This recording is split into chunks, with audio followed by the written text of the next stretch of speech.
Isang magandang araw na naman po sa ating mga taga-subaybay, sa ating mga tagapakinig at tagapanood. Sa araw pong ito, naririto naman po tayo sa ating programang Isumbong Mo kay Kuya Dax. Subalit ang atin po ditong ginagawa ay pinapayuhan po natin ang mga pusong naguguluhan, damdaming hindi maintindihan, at mga taong hindi alam ang gagawin sa problema dulot ng pag-ibig. Ang ating email sender sa araw na ito ay from Calapan, Mindoro, no? At ang kanyang sulat ay pinamagatan kong mahal ko si kumpare. Nais ko pong bumati ng magandang araw sa iyo, Kuya Dax. At sana'y matulungan mo ako sa aking problema dahil hirap na ako. Tawagin po ninyo akong Lenlen, 28 taong gulang. Isa po akong simpleng may bahay at asawa ng isang empleyado ng aming City Hall. Meron po kaming boarding house na ang nakatira ay isang pamilya na may isang anak at ang mag-asawa ay kapwa may trabaho. Ang babae ay co-worker ng mister ko sa City Hall at ang lalaki naman ay security guard ng nasabing City Hall. Sa 5 taon ng paninirahan sa aming boarding house, ay naging magkaibigan kami at naging magkumpare at magkumari nang maging ninong sa kumpil ng kanilang anak. Tuwing umaga, Kuya Dax, ay papasok sa trabaho ang mister ko kasabay ni kumare. At uuwi naman si kumpare dahil night shift siya naka-duty. Isang umaga, habang wala ang aming asawa at nasa school ang 2 kong anak, ako ay naglalaba sa laundry area at nagulat ako nang biglang may humaplos ng likuran bahagi ng aking katawan. Patay tayo dyan! Nagulat ako at napasiksik sa sulok ng laundry room. Pagharap ko, ay nakita ko si kumpare na nakangiti at pawis na pawis ang matipuno niyang katawan. Inay! Ano ba ito, Lenlen? Tinatigan niya ako, sabay sabing napakaganda ko raw at maalindog, bulero. Matagal na raw siyang may gusto sa akin. Baka pwede raw maging kami. Sabay haplos uli sa balikat ko. Tapos tayo niyan. Sexual harassment yan. Bago po natin ipagpatuloy ang ating pagbabasa, ay paki-like, subscribe po ang aking channel upang makagawa pa po tayo ng maraming content at payo. No? Hindi po ako makaimik, Kuya Dax, dahil tinatalo na ako ng tukso. Isipin ko pa lang na halos kaedad ko si kumpare at mas gwapo at matipuno sa aking asawa na matanda sa akin ng 12 years. Ano ba yan? Dagdagan pa ng kwento ni kumare na foreigner size daw ang batuta ni kumpare. Minsan nakukwentuhan kami. Ano ba to? Okay, ang programa pong ito ay hatid sa inyo ng Lazada.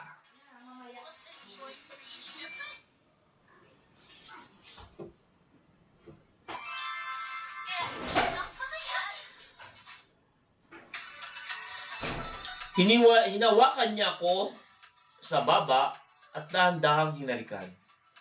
At doon mismo sa laundry room ay naging alipin ako ng kamunduhan at nagkasala bunga ng tukso. Naulit ang mga pangyayari ng maraming beses at nitong nakaraan ay inaya na niya ako magtanan at lumayo para magsama.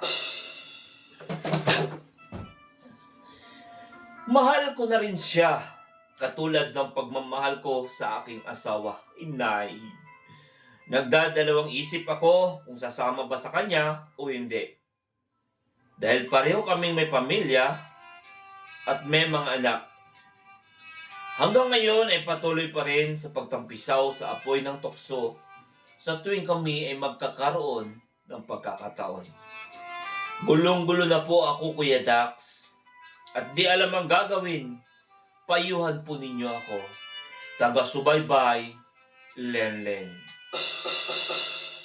Sa ating email sender na tinawag nating Lenlen, ito ang unang masasabi ko sa iyo. O tukso, layuan mo ako. Sa ating mga tagasunod na may parehong suliranin, makinig kayong mabuti sa sasabihin ko. Ang unang nangyayari sa iyo ay lust. At ito ay unang stage na tinatawag nating romantic love. Defined as intense sexual desire towards someone. At ito ay tatagal ng ilang buwan at hanggang isang taon. At pag ito ay tumagal, ay tutungo ito sa attachment. Subalit sa nakikita ko, ay hindi mo pa siya mahal, kundi ikaw ay bilanggo lamang ng iyong pagnanasa.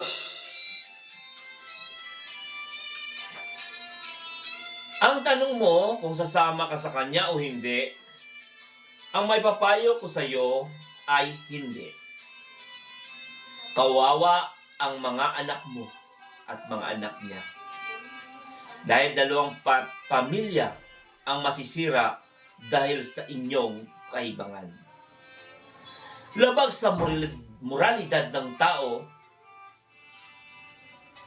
at batas ng Diyos ang inyong ginagawa. Kaya't huwag na ninyong dagdagan pa ang inyong kasalanan. Hindi pag-ibig ang nararamdaman mo dahil kung mahal mo pa rin ang asawa mo, ayon sa sulat mo, sa tanong mo sa akin kung sasama ko hindi, huwag. Pansamantala lamang yan. Huwag mong ipagpatuloy yung iyong ginagawa. At sa tanong mo naman kung ano ang gagawin mo, ano nga ba ang gagawin sa utos ng damdamin? No? Itong gawin mo, tigilan mo na habang may pagkakataon ka pa. Habang wala pang nakakahuli sa inyo. Upang di ka magsisi sa huli. Tigilan mo na at ibaling mo ang iyong pagnanasa sa iyong asawa at lalong titibay ang inyong relasyon. Unang step, iwasan mo na magkaroon kayo ng pagkakataon na magkasarilinan. Tiisin mo ang nararamdaman mo sa kanya, alang-alang sa iyong pamilya. At ibaon sa limot at huwag nang balikan pa ang inyong sekreto. Ayain mo lagi si Mister mo na mag-date, kumain sa labas, at maging mas malambing. No? Alam mo minsan nakasalalay ang pagsasama sa iyo rin, no? Hindi lang one-sided. Dapat ikaw din, no? So, tandaan mo na ang kabayaran ng kasalanan ay kamatayan ayon sa banal na kasulatan, no? At ayon din sa kasabihan ng mga matatanda, Walang lihim na hindi nabubunyag. No? At ang tunay na pag-ibig ay iisipin ang ikabubuti mo. At kausapin mo si kumpare mo at sabihin mo sa kanya na itigil na ninyo ito. At nakapag-desisyon ka na.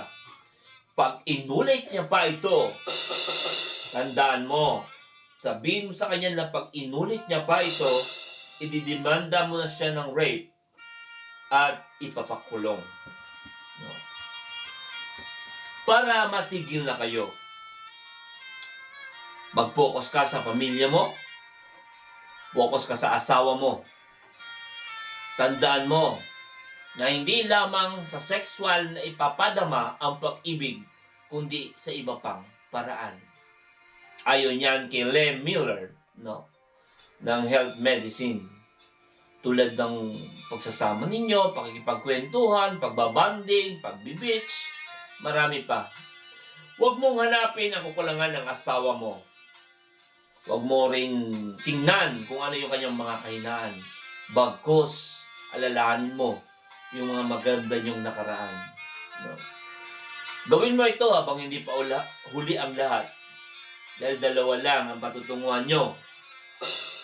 Una,